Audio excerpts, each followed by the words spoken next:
The black SUV that shouldn't have been stopped. Highways are predictable places, straight lines, steady speeds, and the quiet hum of engines following the same unwritten rules. But every now and then, something breaks the pattern.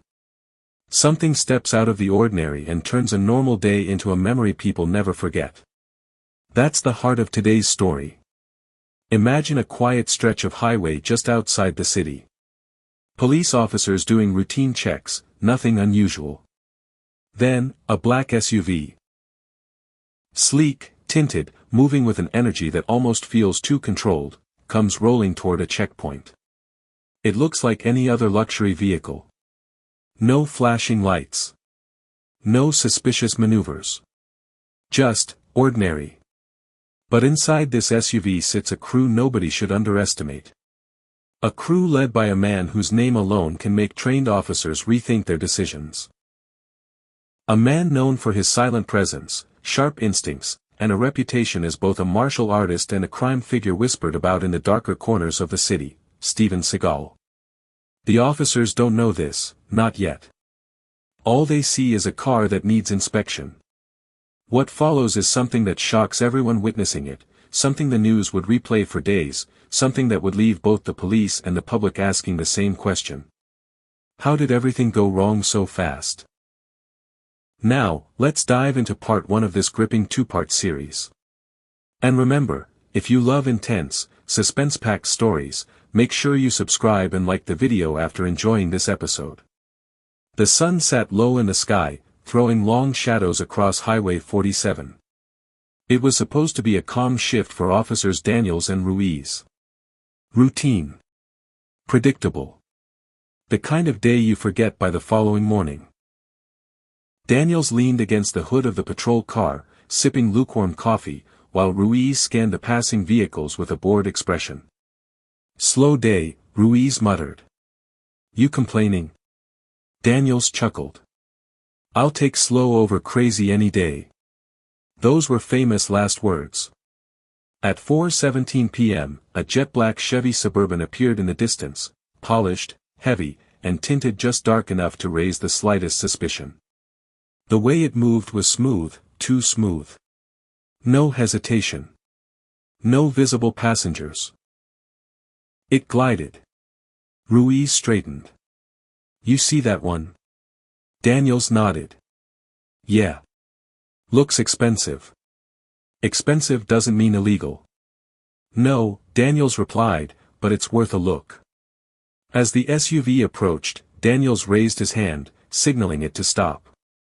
For a moment, it seemed like the vehicle might ignore them.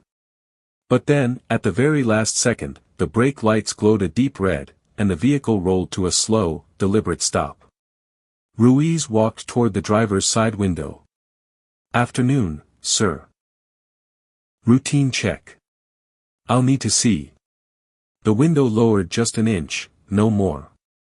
From inside came a calm, steady voice. Is there a problem, officer? Ruiz frowned. Sir, I need to see your. The window lowered fully.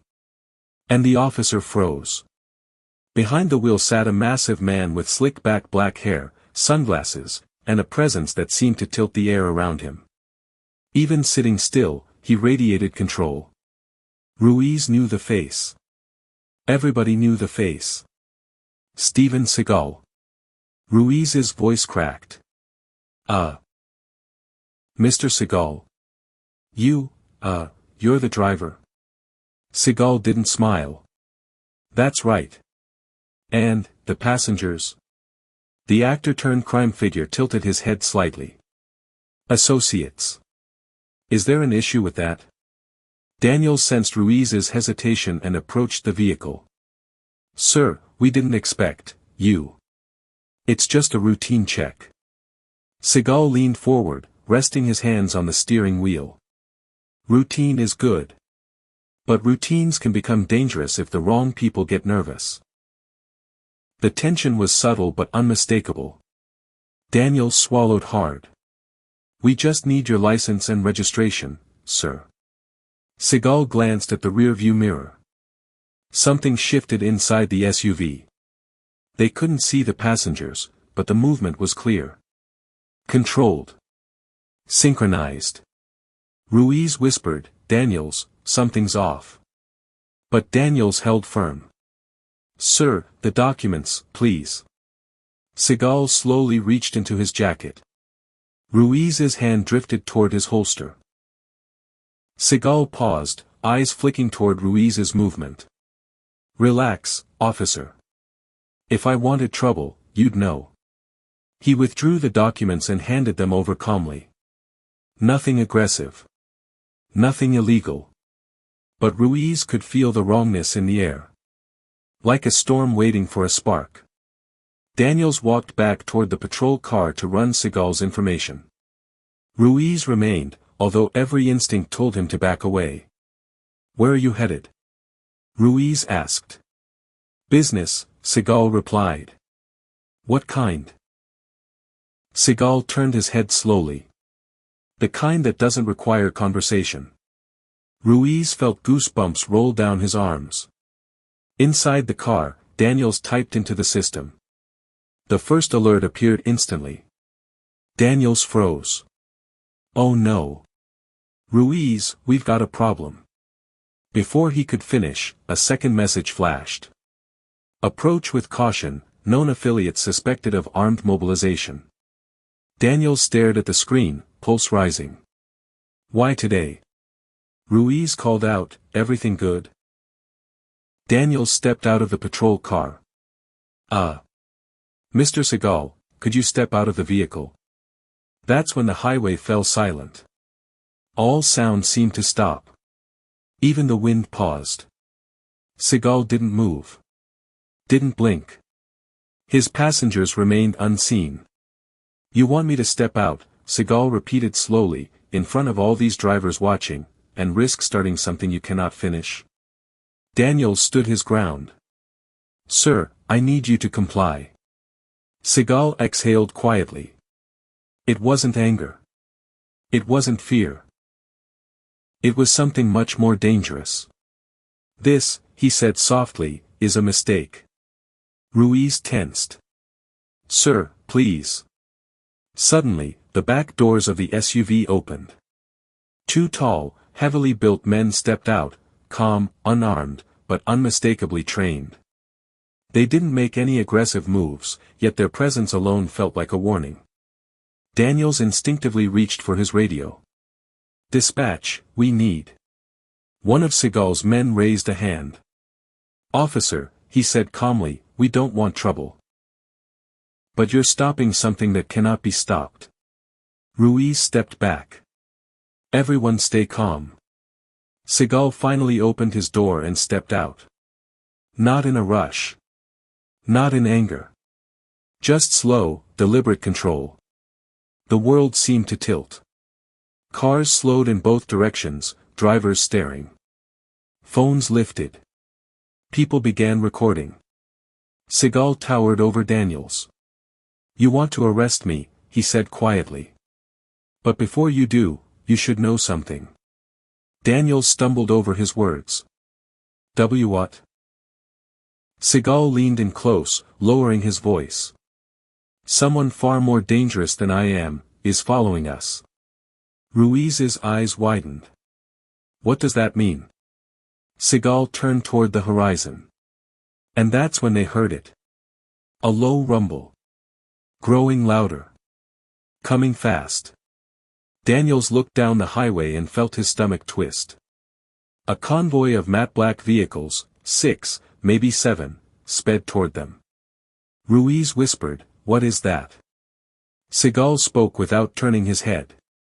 "That is the reason you should have never stopped my car." The SUVs accelerated, fanning out into a formation that looked far too organized to be random. Daniels stepped back. "Everyone move." The approaching convoy didn't brake. Drivers on the highway screamed and swerved. Ruiz grabbed the radio. "Dispatch, this is Unit 47, we need emergency backup now." "This is." Seagal faced the two officers. "You have 10 seconds. "For what?" Daniels shouted. "To decide whether you want to be part of this story." The convoy drew closer, too close. Or get out of the way. The roar of engines filled the highway as the lead vehicle swerved sharply. And then the world exploded into chaos. Engines thundered like a stampede as the convoy of matte black vehicles rushed toward the police checkpoint. Officer Daniels grabbed Ruiz by the arm and pulled him toward the patrol car. Get behind cover. Ruiz dove behind the front bumper while Daniels struggled for one more second to understand what was happening. Steven Seagal didn't flinch. His men didn't panic. It was as if they had been expecting the convoy all along. The lead vehicle barreled forward, then, at the last possible second, swerved sharply, missing Seagal by inches as it spun into a sliding stop that kicked dust and gravel into the air. The other vehicles fanned out, creating a wide ring around the first SUV. It wasn't an attack. It was a takeover. Ruiz's voice trembled. Who are these people? One of Seagal's men answered calmly, the ones we've been avoiding. The doors of the lead matte SUV opened. 5 figures stepped out, dressed in dark tactical clothing, not police, not military, but something in between. The leader stood at the front, tall, broad-shouldered, and commanding. His name was Cade Mercer. Whispers of him existed in security circles, in intelligence briefings, in rumors nobody could confirm. A strategist. A hunter. A man hired only when a situation was beyond normal control. He locked eyes with Seagal. "Steven," he said, voice steady. "You weren't supposed to leave the city." Seagal crossed his arms. "You weren't supposed to follow me." The air grew heavy.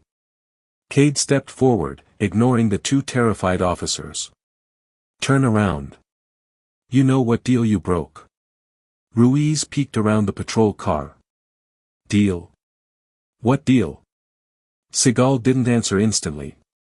Instead, he walked toward Daniels and Ruiz. "You two got dragged into something you shouldn't be part of," he said calmly. "Now listen carefully. You need to move your patrol car, slowly, backward. Then leave. Do not draw your weapons. Do not call this in." Daniels shook his head. "We can't just leave. We need to de-escalate." "This isn't a situation you can de-escalate," Seagal replied. "This is a situation you survive." Cade Mercer lifted a hand, signaling his team to hold position. "Steven," he called out, "you've run long enough. Step away from the officers and come with us. It ends here." Seagal looked at his men, then back at Cade.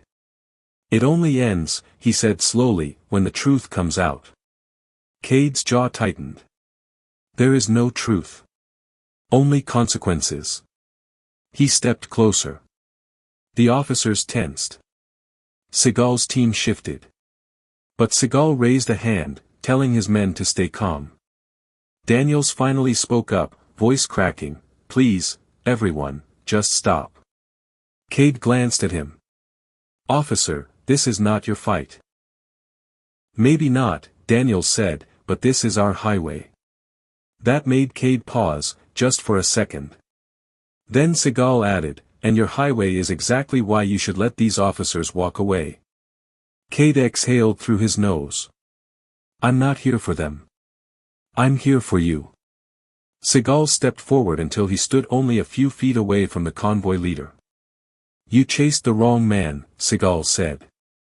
"I wasn't running. I was protecting something." Cade gave a humorless smile. "Don't twist the story. You took something from us." Ruiz whispered, "Something?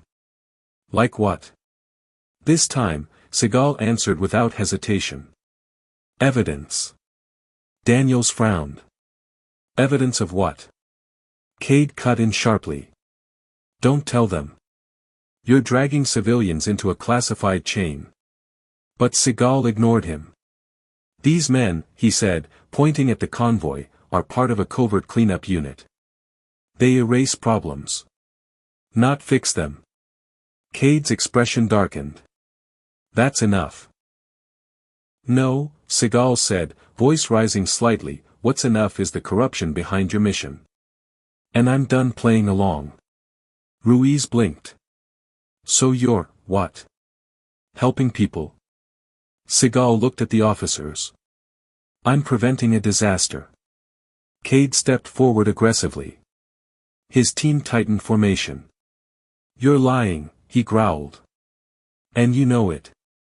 Seagal finally opened the back door of the SUV, something he had avoided doing until now. Inside, sitting silently with fear in her wide eyes, was a young woman. Early 20s. Hooded sweatshirt. Backpack clutched to her chest.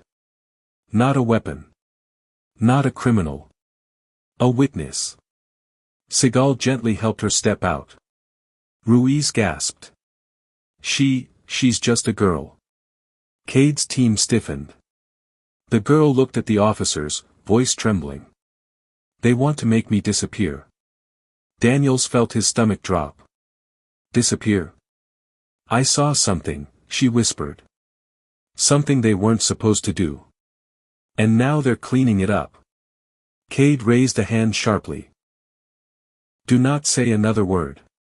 But the girl stepped closer to the officers, desperate. They destroyed evidence. They hurt people. I saw everything. I filmed everything. They're trying to take my phone, my proof. Seagal nodded.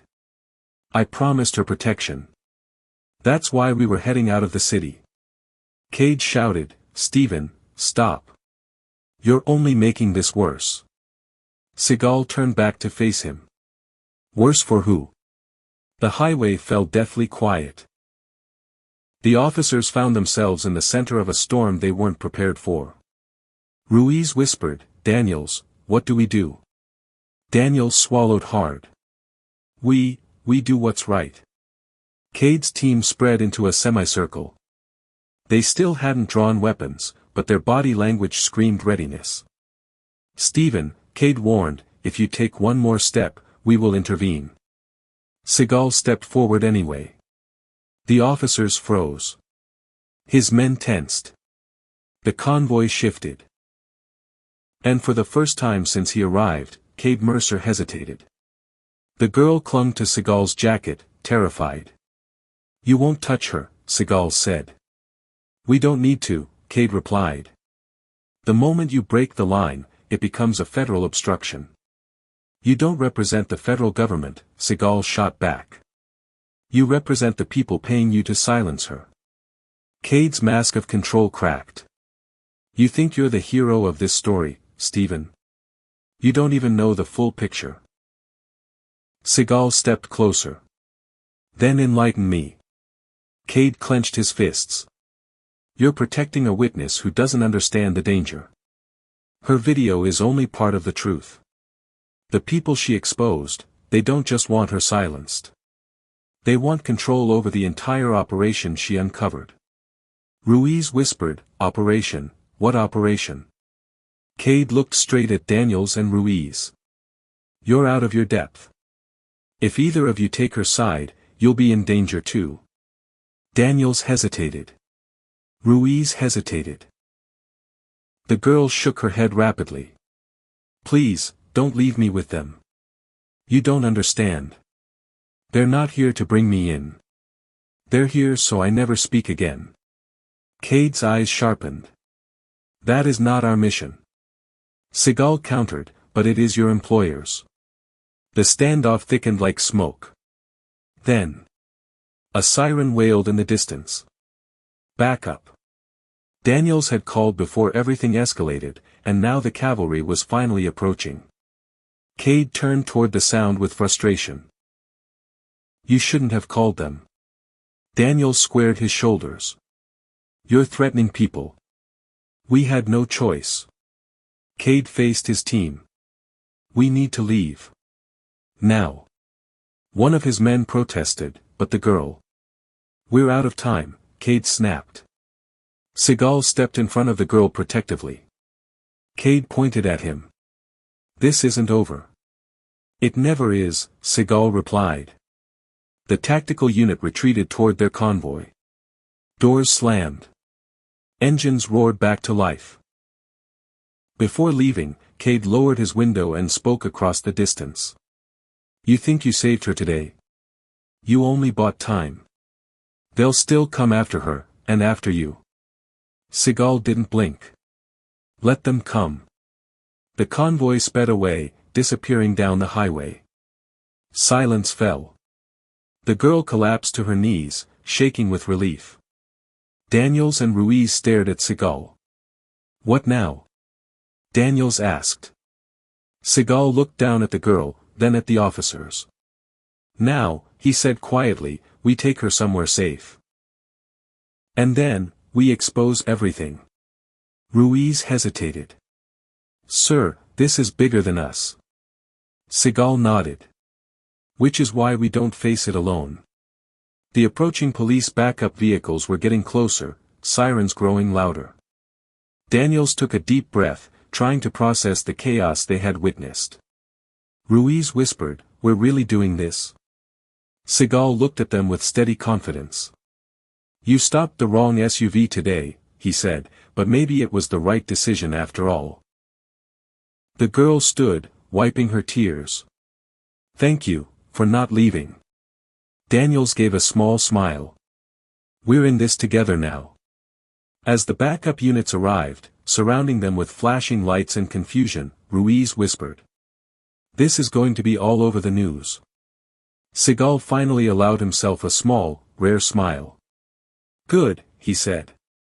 Because the world needs to hear the truth. And with that, the real battle began.